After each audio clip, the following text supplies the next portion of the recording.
तो वृश्चिक लगन में हम चर्चा कर रहे हैं राहु की प्लेसमेंट के बारे में और इस वीडियो में देखेंगे आपके अष्टम भाव के लिए। अष्टम भाव में जहां पर राहु उच्च की स्थिति में होंगे मिथुन राशि में, राहु की ये प्लेसमेंट ज़्यादातर मामलों में आपको फेवर करेगी, लेकिन यहाँ आपके मैरिड लाइफ और आपके रिश्तों के लिए ऐसा राहु उतना अच्छा असर नहीं दिखाएगा। यहाँ पे अगर राहु के साथ कोई भी एक ऐसा प्लेनेट है जो बहुत ही ज़्यादा शुभ है, तो ऐसे में आर्थिक रूप से राहु आपको ज़्यादा मदद कर सकते हैं। इस हाउस को एक्सप्लोर करने, इस हाउस के बारे में जानने, सीखने, समझने की क्षमता बहुत बेहतर आपको मिलेगी। यहाँ इनके होते हुए वास्तव में इनके साथ कोई अन्य ग्रह अगर संबंध बना रहा है, विशेष तौर पे युति, तो उस ग्रह का प्रभाव आपको देखना चाहिए। राहु यहाँ है तो अब बुध का इंपॉर्टेंस बहुत ज़्यादा बढ़ जाता है, क्योंकि आपके चार्ट में बुध तो बहुत अच्छी स्थिति में होने ही चाहिए। साथ साथ में अगर आपके शनि भी बहुत अच्छी स्थिति में चार्ट में हो, तो यहाँ राहु से आप बहुत कुछ एक्सपेक्ट कर सकते हो। इस प्रकार का राहु आपके लिए बहुत सारे मल्टीपल इनकम सोर्सेज लाएगा। कभी कभी ऐसा जो जातक होता है वो बहुत ही सीरियस तरीके से या बहुत ही ज़्यादा सेक्रेट तरीके से धन कमाने के बारे में सोचता है। ऐसा राहु आपके जीवन में उतार चढ़ाव भी काफ़ी ज़्यादा देगा, लेकिन ये उतार चढ़ाव ज़्यादातर आपको 28 की एज तक ज़्यादा देखने को मिलेंगे। उसके बाद आपकी लाइफ में ज़्यादातर स्टेबिलिटी आ जाएगी। राहु के यहाँ होते हुए अब दूसरे किसी भी ग्रह का रोल बहुत इंपॉर्टेंट होगा जो ग्रह इनके साथ बैठा हुआ है, क्योंकि जो भी प्लेनेट इनके साथ बैठा है वो प्लेनेट अपनी बहुत ज़्यादा क्वालिटीज़ को इंक्रीज कर सकेगा राहु के मल्टीप्लाई करने की वजह से। इस वजह से उस ग्रह से संबंधित भावों पर भी आपको विचार करना चाहिए, क्योंकि उन पर्टिकुलर भावों से रिलेटेड जो गेन है वो आपको अष्टम भाव से होने की संभावना होगी। इसके साथ साथ जो भी प्लेनेट यहाँ राहु के साथ है, उस प्लेनेट विशेष से जुड़े हुए संबंधों को लेकर भी आप जीवन में बहुत ज़्यादा ऑब्सेस्ड रहेंगे। इस प्रकार का राहु आपकी लाइफ को काफ़ी ज़्यादा मिस्टीरियस बनाता है, बट ये मैरिज होने के पश्चात अपने इनलॉज के साथ संबंधों को लेकर उतना अच्छा नहीं है। या मान लीजिए सप्तमेश अगर यहीं बैठे हैं राहु के साथ, तो ऐसे में मैरिड लाइफ को भी काफ़ी ज़्यादा सेक्रेट ऐसा राहु बना सकता है, और हो सकता है मैरिज के बाद आपका किसी और से रिलेशनशिप या अफेयर वगैरह हो। राहु यहाँ है तो लाइफ मैरिज के बाद ज़्यादा अनस्टेबल देखी जाती है कभी कभी। ऐसा राहु लेकिन जो भी आपको क्षमताएं प्रोवाइड कर रहा है, बहुत ही ज़्यादा डीप आपके मन को बनाएगा। तो उन क्षमताओं का आप कितना ज़्यादा बेहतर उपयोग अपने जीवन में कर लेंगे, उतना ही ज़्यादा आप जीवन में प्रोग्रेस करेंगे। राहु यहाँ आपके सिक्स्थ सेंस को भी काफ़ी तेज़ी से बढ़ाने का काम करेगा। अगर चंद्रमा से राहु का संबंध बनता है तो इसकी संभावना और भी ज़्यादा बढ़ जाएगी। मेनली ऐसा जो राहु होगा वो आपके हायर स्टडीज़ के पर्पज़ के लिए, आपके रिसर्च के पर्पज़ के लिए, या अष्टम भाव से जुड़ा हुआ कोई भी प्रोफेशन या कोई भी काम अगर आप कर रहे हैं तो इसमें सबसे ज़्यादा आपको सपोर्ट करेगा।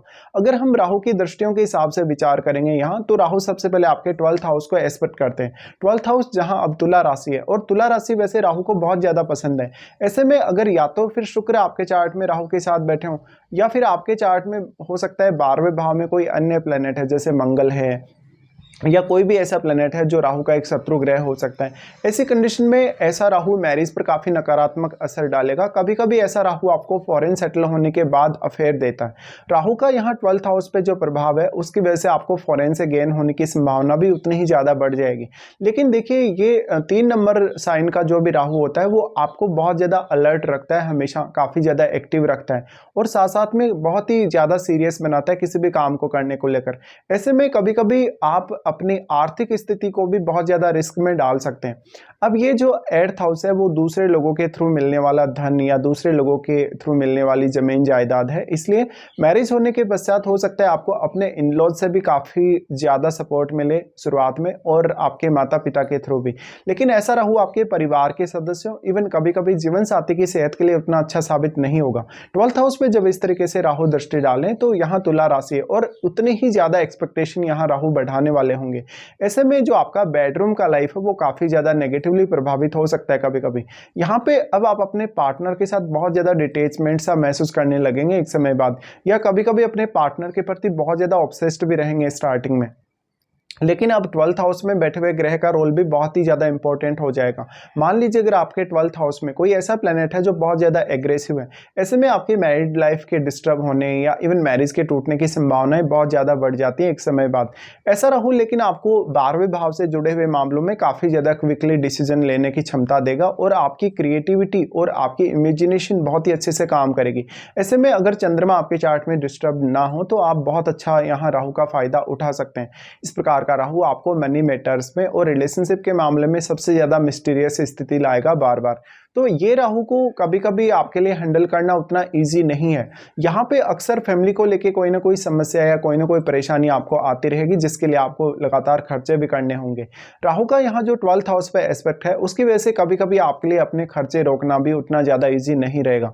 फिर यहाँ राहु एस्पेक्ट करते हैं आपके सेकंड हाउस को। सेकंड हाउस को जब राहु एस्पेक्ट करेंगे तो यहाँ वो अपने नीच के घर को एस्पेक्ट कर रहे होते हैं, और यहाँ आपके सेकंड हाउस में केतु बैठे होते हैं। अब यहाँ केतु के साथ बैठे हुए ग्रह को देखिएगा, क्योंकि केतु के साथ बैठा हुआ ग्रह अपनी क्वालिटीज को खोएगा, लूज करेगा कहीं ना कहीं।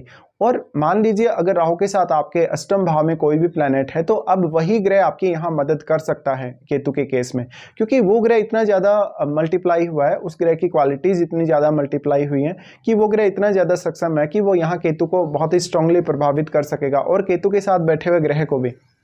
इसलिए आपका अगर राहु के साथ राहु का ही कोई मित्र ग्रह बैठा हुआ होगा तो यहाँ ज़्यादा अच्छा प्रभाव देखने को मिल सकता है सेकंड हाउस को लेके।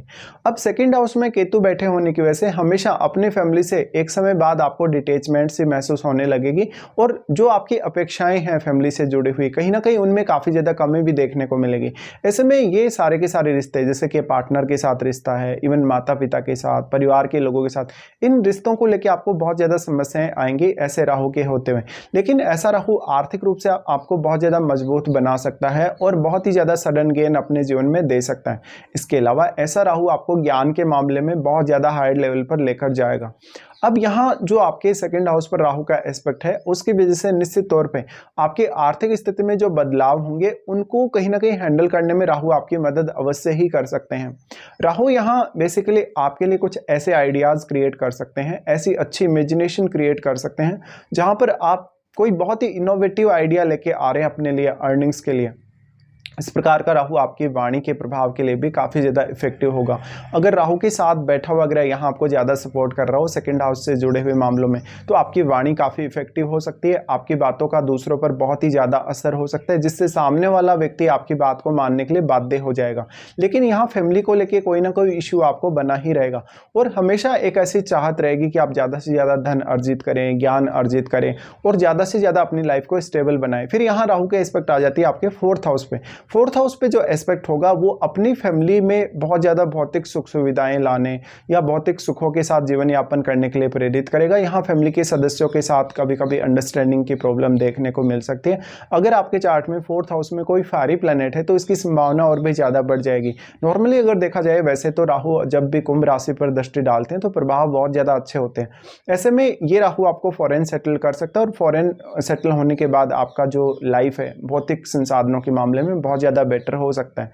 ऐसा राहु मानसिक तौर पे आपको उतना ज़्यादा स्टेबल नहीं दिखाता। हो सकता है शुरुआत में आपकी एजुकेशन को लेकर भी कुछ प्रॉब्लम्स आई हों, या मानसिक तौर पे भी आपके काफ़ी उतार चढ़ाव आए हों, जिससे आपने अपने काफ़ी फैसले बदले हों।